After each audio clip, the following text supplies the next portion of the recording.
Gereja dan negara adalah dua institusi yang berbeda, rohani dan duniawi namun saling terkait dengan prinsip utama, ketaatan Kristen terhadap pemerintah yang sah.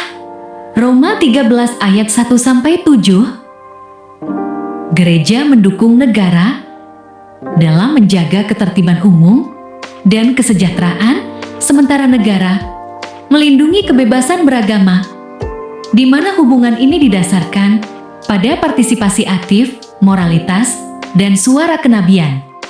Trump telah mengikis tembok yang telah lama berdiri antara gereja dan negara. Ini baru permulaan. Sekilas, pertemuan bulan Desember dari sebuah panel pemerintah yang kurang dikenal tampak seperti urusan birokrasi biasa. Namun kemudian, Dewan Penasihat Biro Perlindungan Keuangan Konsumen membuka sidangnya dengan cara yang tidak biasa, dengan doa Kristen. Doa penutup disampaikan oleh seorang pejabat Gedung Putih.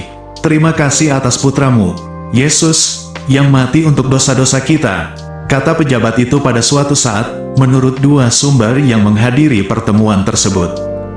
Di bawah pemerintahan Presiden Donald Trump, momen-momen seperti ini, yang jarang terjadi dalam pemerintahan sebelumnya, menjadi hal yang biasa. Serangkaian inisiatif keagamaan yang didukung oleh Gedung Putih telah menyebabkan kebangkitan keagamaan sistematis dalam operasi, budaya, dan kebijakan pemerintah. Warga Amerika telah didorong untuk berdoa selama 1 jam setiap minggu. Beberapa lembaga pemerintah telah membuka pertemuan mereka dengan doa atau mengadakan kebaktian keagamaan secara teratur. Ayat-ayat Alkitab dan gambar-gambar Kristen kini muncul di akun media sosial resmi pemerintah. Perubahan-perubahan ini, yang sebagian besar bersifat Kristen, telah disambut baik oleh organisasi-organisasi konservatif yang telah berjuang selama beberapa dekade melawan pemerintah yang semakin sekuler.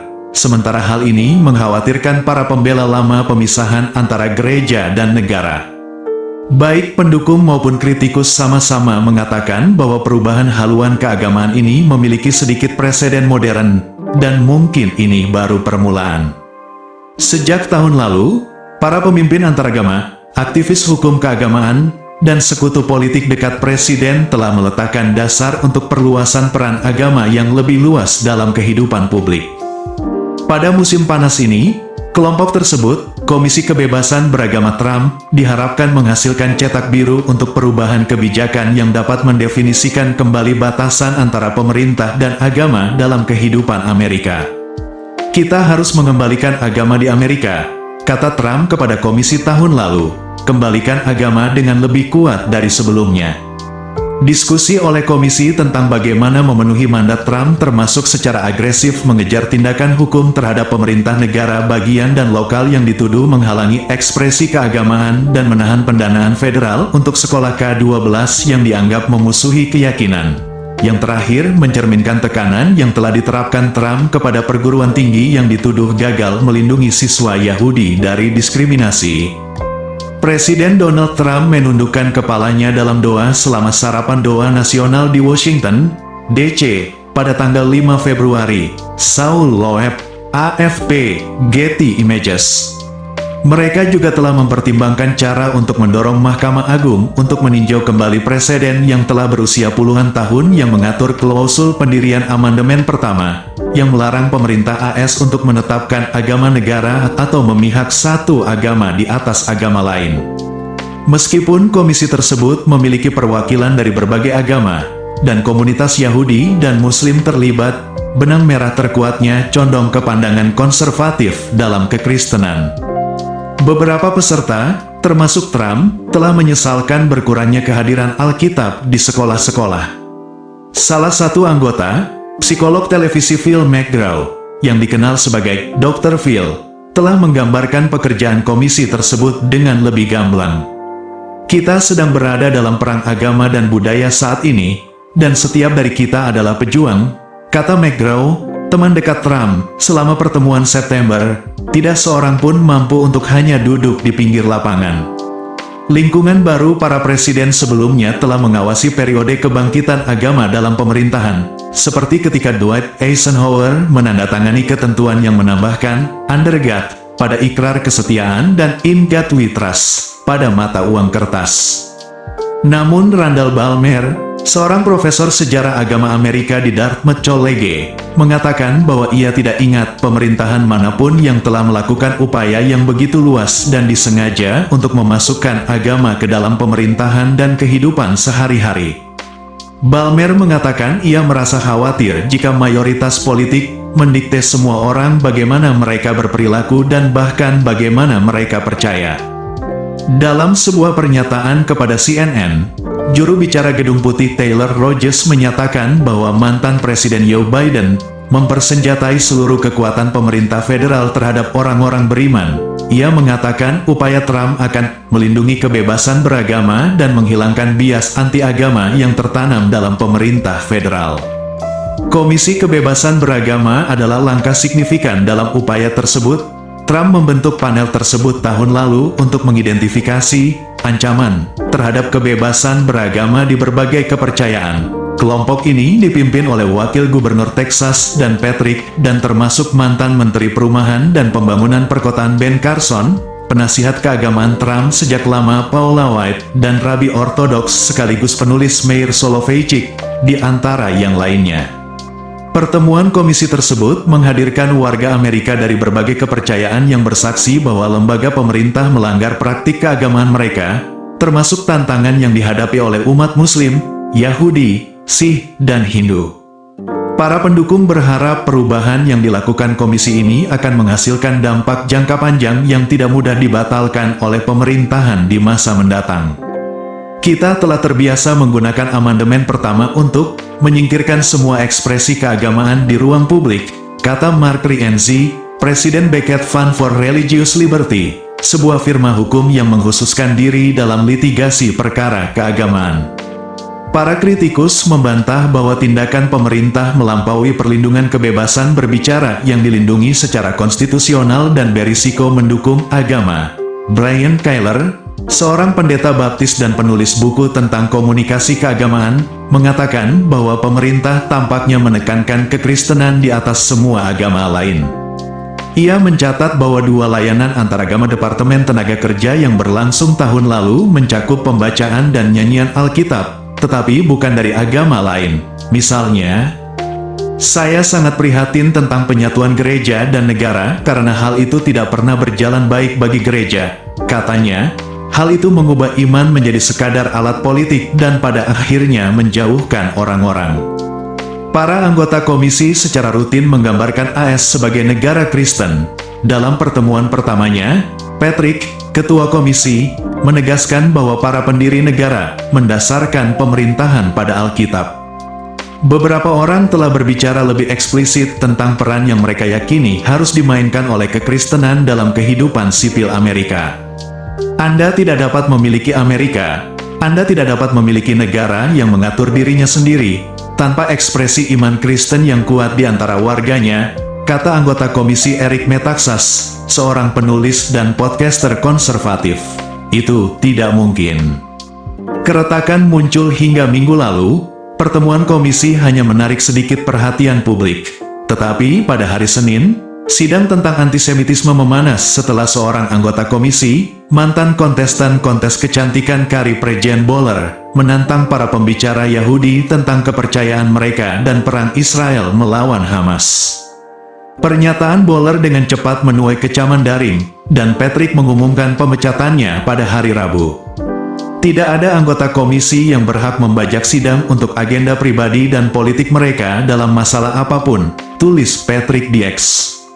Keesokan harinya, Bowler mengatakan dia tetap pada pernyataannya dan menegaskan hanya Trump yang memiliki wewenang untuk memecatnya. Dia berjanji akan hadir di sidang bulan Maret dan mengatakan upaya untuk memecatnya bertentangan dengan misi komisi untuk melindungi kebebasan beragama, termasuk kebebasan umat Katolik yang taat seperti saya yang menolak Zionisme. Gedung Putih tidak menanggapi pertanyaan dari CNN tentang status Bowler di komisi tersebut. Tetapi seseorang yang mengetahui masalah tersebut mengkonfirmasi bahwa dia secara resmi telah diberi surat pemberhentian. Rekomendasi dari komisi, yang berada di bawah Departemen Kehakiman, tidak mengikat, dan kemungkinan beberapa usulan memerlukan persetujuan dari Kongres. Namun demikian, pengaruhnya tampaknya sudah terlihat. Awal bulan ini, Departemen Pendidikan memperingatkan sekolah-sekolah bahwa mereka dapat kehilangan pendanaan jika memiliki kebijakan yang menghalangi siswa, guru, dan staf untuk berdoa, menurut pedoman baru yang dikeluarkan oleh lembaga tersebut dan diperoleh oleh CNN. Pendekatan yang hampir identik untuk menghukum sekolah diusulkan selama sidang komisi pada bulan September. Pada bulan Desember, komisi tersebut membahas bagaimana menanamkan kembali iman ke dalam militer AS. Beberapa anggota menyarankan perluasan wewenang bagi para pendeta dan kembalinya doa. Beberapa pekerja federal mengatakan kepada CNN bahwa mereka semakin merasa tidak nyaman dengan masuknya unsur keagamaan yang sudah mulai muncul di tempat kerja mereka. Para karyawan yang menghadiri pertemuan Biro Perlindungan Keuangan Konsumen mencatat bahwa doa pembuka tercantum sebagai bagian dari agenda pertemuan, sehingga partisipasi terasa wajib. Salah satu karyawan mengatakan bahwa mereka merasa pesan Kristen tersebut tidak pantas dalam lingkungan pemerintahan. Doa adalah bagian dari hidup saya, namun saya merasa sangat tidak nyaman, kata orang tersebut. Mereka meminta agar namanya tidak disebutkan karena takut akan pembalasan. Para penentang bersikap realistis tentang apa yang mungkin akan terjadi. Kita masih dalam tahap awal, kata Rahel Lasser, Presiden dan CEO Americans United for Separation of Church and State, tetapi ini adalah upaya pembuatan kebijakan. Bahkan beberapa pendukung kerja komisi tersebut mengatakan mereka berharap laporan akhirnya tidak mengutamakan satu agama di atas agama lain. Laporan tersebut harus membahas perlindungan kebebasan beragama dari semua agama, kata Kim Colby, seorang pengacara untuk Center for Law and Religious Freedom di Christian Legal Society.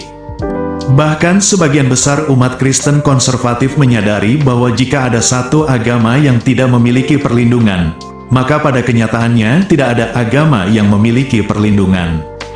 Pergeseran hukum dan masa depan seiring dengan berjalannya inisiatif keagamaan Trump, landasan hukum tentang agama dalam pemerintahan sedang bergeser. Selama dekade terakhir, Mahkamah Agung, yang dipimpin oleh mayoritas konservatif, telah mempermudah kelompok-kelompok keagamaan untuk mencari hibah pemerintah dan sekolah-sekolah berbasis agama untuk menerima pendanaan publik. Mahkamah Agung telah memberikan sinyal dukungan untuk ekspresi iman yang lebih terbuka, seperti dengan memihak seorang pelatih sepak bola sekolah menengah yang dipecat karena berdoa di lapangan bersama para pemain dan dengan memblokir pemindahan salib besar di Taman Peringatan Veteran Maryland. Sepanjang jalan, pengadilan telah menjauh dari uji coba lama yang digunakan untuk menentukan apakah tindakan pemerintah melanggar klausul pendirian amandemen pertama, bahwa Kongres tidak boleh membuat undang-undang yang berkaitan dengan pendirian agama, dan lebih menekankan pada akomodasi terhadap tujuan keagamaan. Pada pertemuan tahun lalu, jauh sebelum pemecatannya, Boehler mengevaluasi evolusi pengadilan dan menyatakan, sekaranglah saatnya kita memiliki lebih banyak hak sebagai orang Kristen daripada sebelumnya.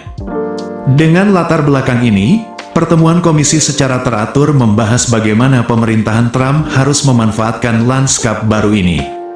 Nicole Garnett, seorang profesor hukum Notre Dame, bersaksi pada bulan September bahwa pemerintahan Trump harus mengambil tindakan segera terhadap undang-undang negara bagian dan federal yang ada yang bertentangan dengan standar baru Mahkamah Agung. Yang lain ingin mendorong lebih jauh. Terus terang, saya pikir sudah saatnya untuk mendobrak pintu busuk yang menghalangi agama dari ruang publik, kata Gerard Bradley, salah satu direktur organisasi pelatihan hukum konservatif James Wilson Institute. Bradley menegaskan bahwa Mahkamah Agung secara efektif telah mempersiapkan jalan bagi pemerintah untuk mempromosikan agama sebagai kebaikan bersama. Kerangka berpikir tersebut membuat para kritikus khawatir. Kyler, seorang pendeta baptis dan cendekiawan, memperingatkan pendirian agama oleh negara seperti itu merupakan ancaman bagi cita-cita demokrasi, angkatan kerja dan bangsa yang pluralistik, serta kesucian ibadah Kristen.